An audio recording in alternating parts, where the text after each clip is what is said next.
Il est temps de devenir des chrétiens convaincus. Aïe, aïe, aïe. Le temps de l'ONG est passé. Alléluia. Il faut devenir un chrétien. Tu sais dans quoi tu es, pourquoi tu es, et dans quoi tu es, et pourquoi tu es, et où tu finiras dans ce que tu crois. Le temps des blagues est fini. C'est pourquoi j'aime la persécution, parce que la persécution révèle la profondeur et l'enracinement.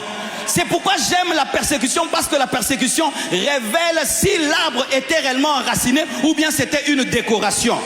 Un homme persuadé persuade. Un homme convaincu convainc. Un homme convaincu est persévérant. Un homme convaincu accepte sa différence. Il assume sa différence comme le lion assume d'être un lion. Comme un éléphant assume d'être éléphant. Tu es chrétien, je suis chrétien. Mais pourquoi je suis chrétien? Tu aimes Dieu, j'aime Dieu. Pourquoi tu aimes Dieu? Parce qu'il m'a aimé le premier. Est-ce que tu le vois? Je n'ai pas besoin de le voir, mais je sais qu'il me voit. Soyez convaincus à l'université, au travail, dans le ministère, dans tout ce que vous faites, soyez convaincus. Si tu n'as pas de racines, tu ne pourras pas être différent. Tu seras différent au début de l'année. Ce sont ces chrétiens qui au début de l'année sont profonds, à la fin de l'année finissent comme des païens. Ce sont ces chrétiens qui à l'université, au début de l'école, ils prêchent, après ils finissent dans les boîtes de nuit. Soyez enracinés, soyez enracinés.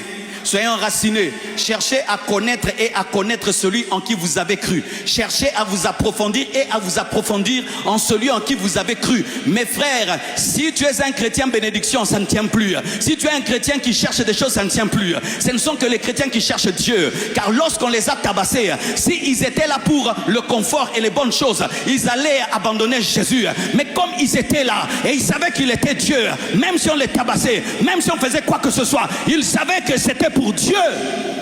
Vaut mieux obéir à Dieu qu'aux hommes.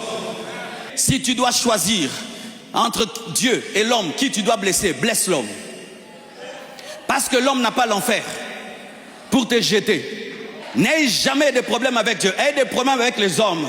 Alléluia. Mais Dieu, s'il a un problème avec toi, tu n'iras pas au ciel, tu ne seras pas enlevé. Mais le problème aujourd'hui, vous plaisez aux hommes et vous déplaisez à Dieu. Vous plaisez aux hommes et vous blessez Dieu.